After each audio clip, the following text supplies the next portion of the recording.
आरहत वाङ्मय में कहा गया है,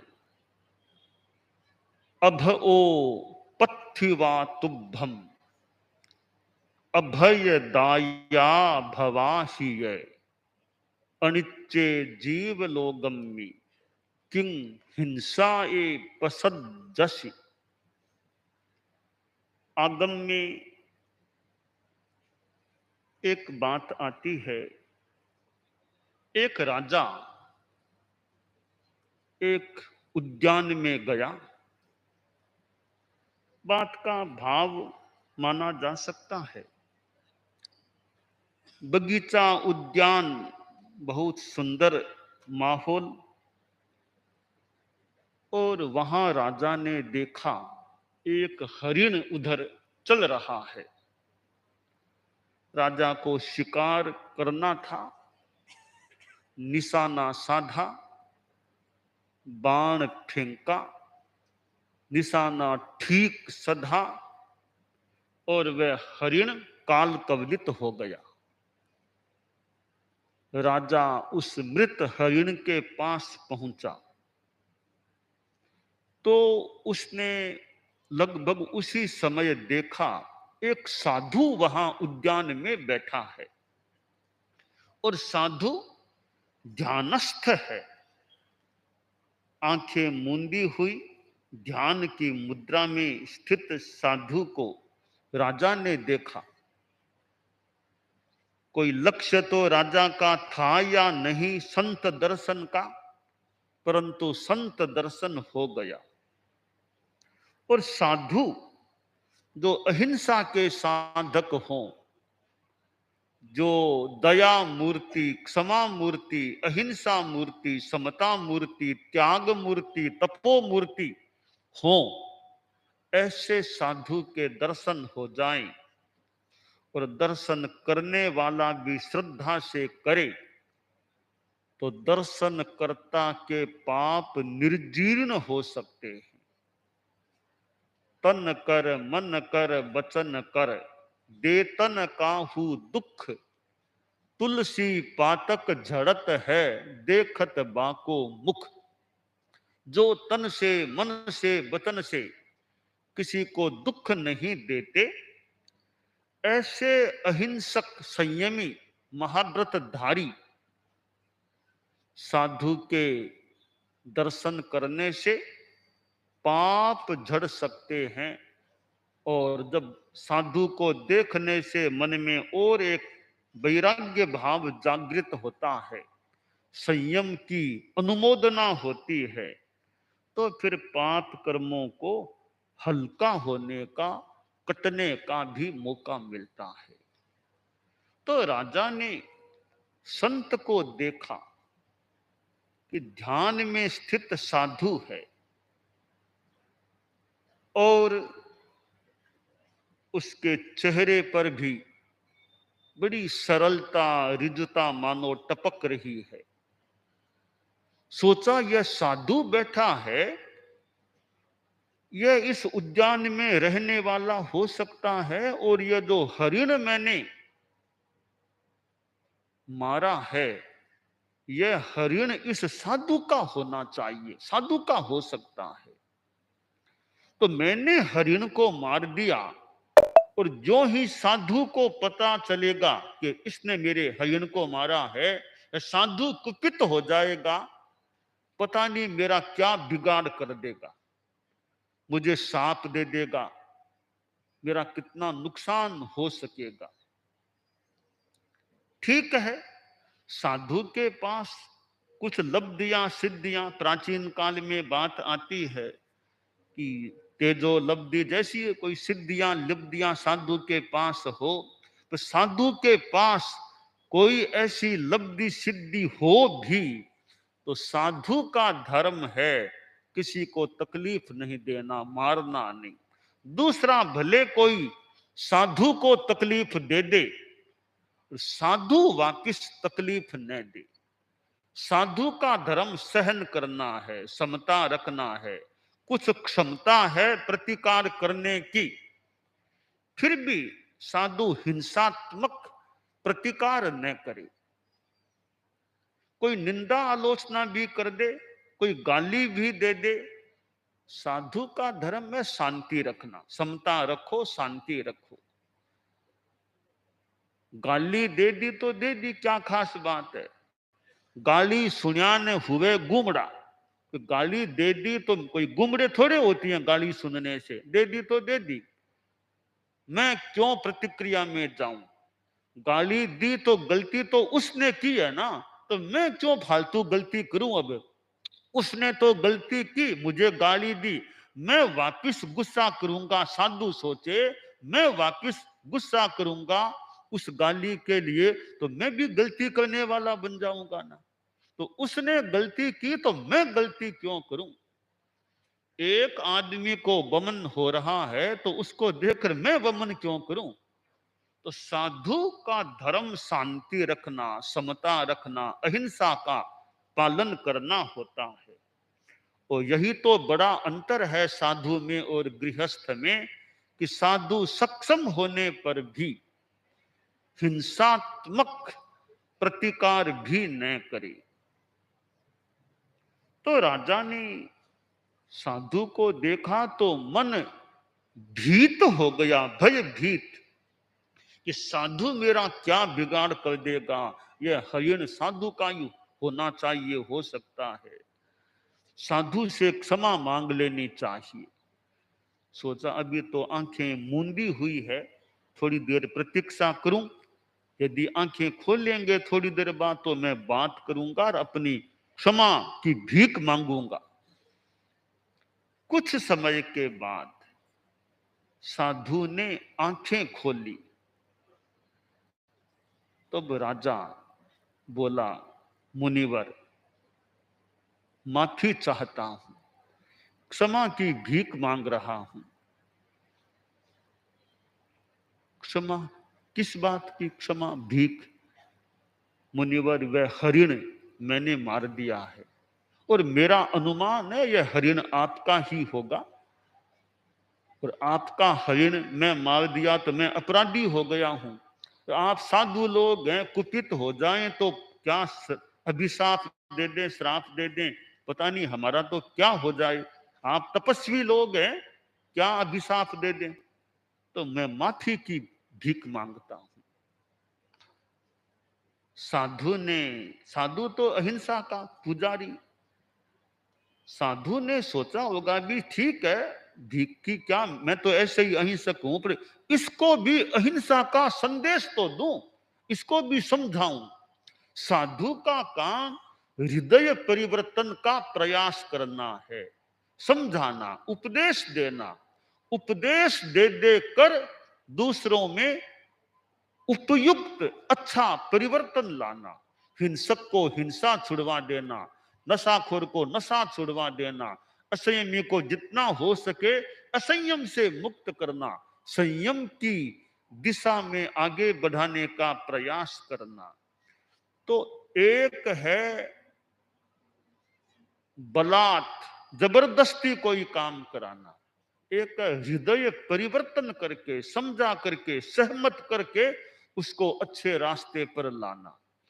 दो चीजें होती हैं, एक है दंड या व्यवस्था, और एक है हृदय परिवर्तन।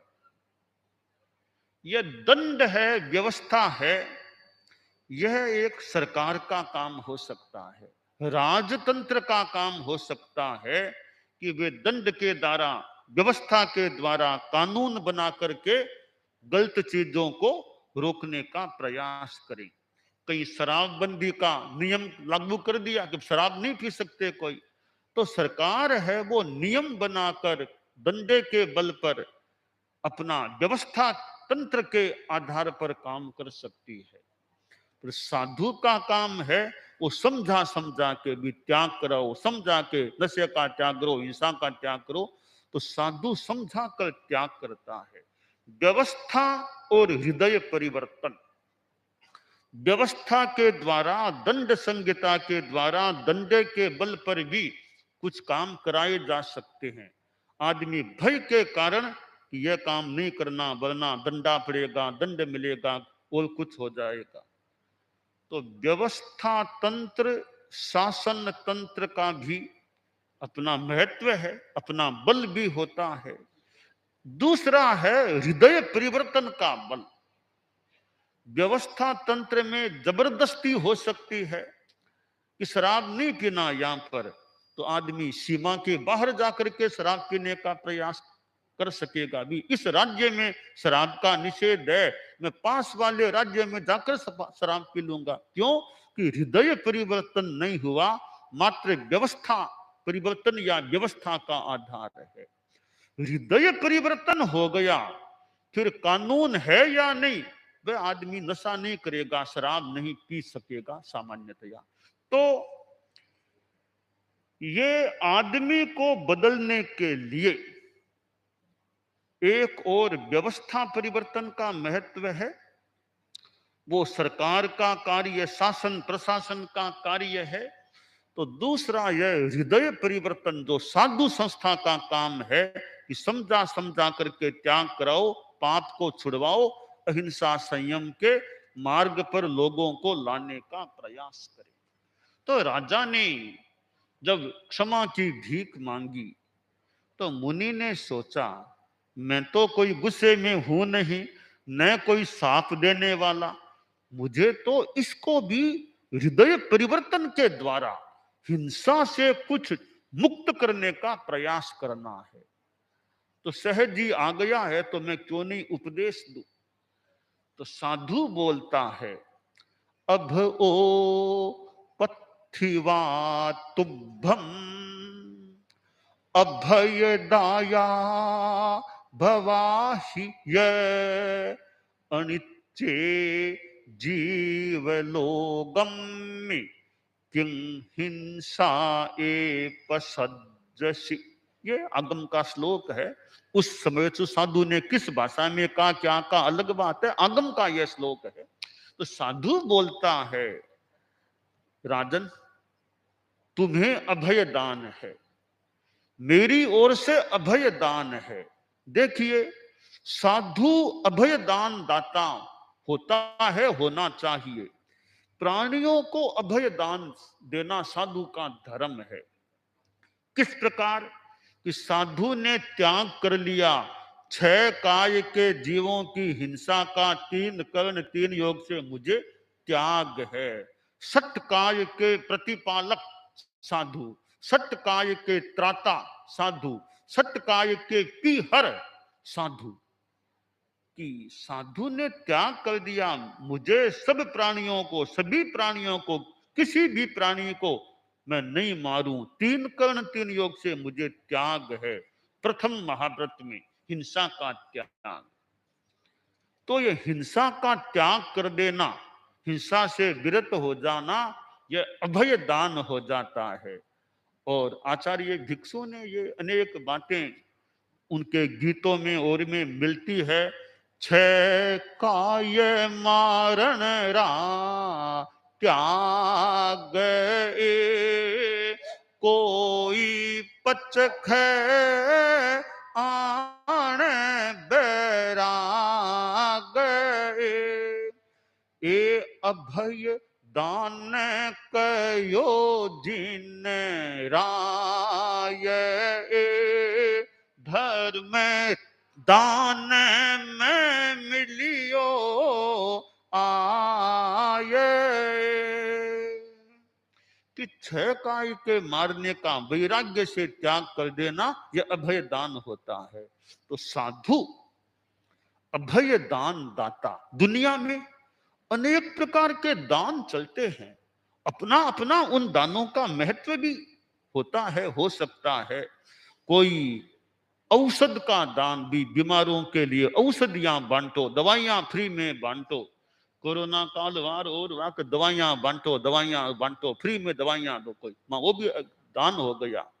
कोई कहे भाई कि गरीबों को रोटी दो, भोजन दो, वो भी अन्नदान, अन्न का दान करो, वो भी दान है।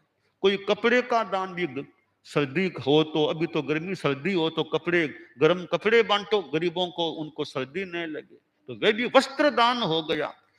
कोई भी शिक्षा दो, स्कूल खोलो, बच्चों को फ्री में पढ़ाओ, ज्ञान दान करो, शिक्षा दो, वो भी एक दान हो गया। यूं अनेक प्रकार के दान हैं। एक है अभय दान, प्राणियों को अभय दो, किसी को मारना नहीं। शास्त्र में कहा गया है, दानान शठम अभयपयानम, अभय प्रदान, अभय दान सब दानों में श्रेष्ठ दान है। अभय दान सर्वोच्च दान है। अब कोई आदमी बेचारा भयभीत है कि मौत की सजा मिलने वाली है, उसको कह तुम्हें मिठाइयां खिला देंगे, मिठाइयों का दान दे दें। तो मिठाइयों का क्या करना, मुझे तो जीवन दान चाहिए। अभी तो मिठाइयां भले मत दो, मुझे जीवन दान चाहिए। तो अभय दान एक श्रेष्ठ दान बताया गया है। तो मुनि ने राजा से कहा, राजन तुम मेरी ओर से बिल्कुल निश्चिंत रहो, अभय दान दे रहा हूं, मेरी ओर से तुझे कोई खतरा नहीं है, मैं कुछ भी तुम्हारा बिगाड़ नहीं करने वाला हूं। परंतु एक संदेश देना चाहता हूं, उपदेश देना चाहता हूं कि मैंने तुमको अभय दान की बात कह दी कि तुम अभय रहो, कोई मेरी ओर से खतरा नहीं तुमको, तुम भी अभय दान देने वाले बनो। ठीक है, गृहस्थ है तो पूरा तो मान लो, अहिंसक न भी बन सके तो ऐसे प्राणियों की शिकार के द्वारा हिंसा करना यह काम तो नहीं करे। तुम राजन इस प्रकार यह शिकार तो बंद करो। तो एक प्रतिबोध मिला। तो उपदेश देने से कईयों में हृदय परिवर्तन भी हो सकता है। और राजा को एक मानो प्रतिबोध मिला, संदेश मिला। संत ने कहा, रे ये अनित्य संसार है, कितना जीना है आखिर, कितना जिएंगे? 100 वर्ष मान लो, 105 मान लो, 115 मान लो, 125 20 मान लो, आखिर कब तक जिएंगे वर्तमान पंचम आरे में यहां पर? तो जितना जीवन काल है उसमें अच्छे धर्म के काम करो, सन्मार्ग पर चलो। ये जो निंदनीय घृणास्पद कृत्य हैं, हत्या, हिंसा, डकैती, लूट पाट, जो निंदनीय कार्य हैं, गर्हणीय हैं, जिनसे बचा जा सकता है, ऐसे कार्यों को तो छोड़ो। तो किम हिंसाए प्रसज्जसी, राजन तुम हिंसा में प्रसक्त आसक्त क्यों हो रहे हो? इस हिंसा को छोड़ो, ये शिकार की हिंसा को तो छोड़ो कम से कम। तो यह अभय दान हमारे जीवन में हम दूसरों को अभय देने का अभ्यास करें।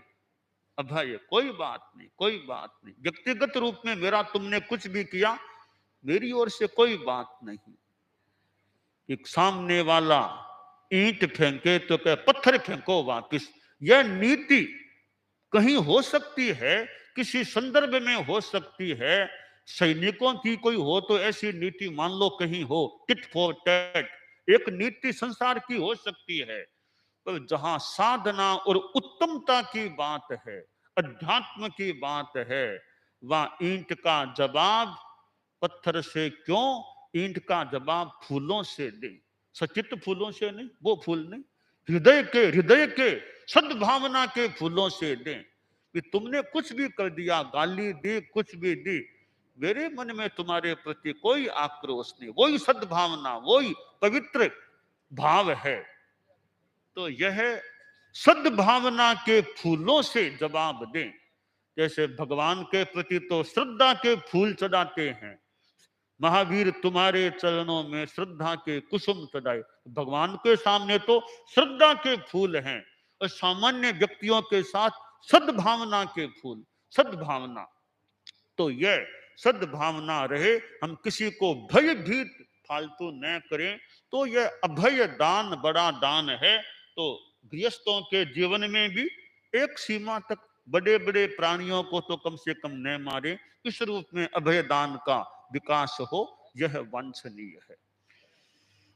दानान शिष्ठम अभय पयाणम सच्चे सुया अणवज्जं वयन्ति तवेषु या उत्तमबम्भचेरं लोगोत्तमे समणे नाय पुत्ते।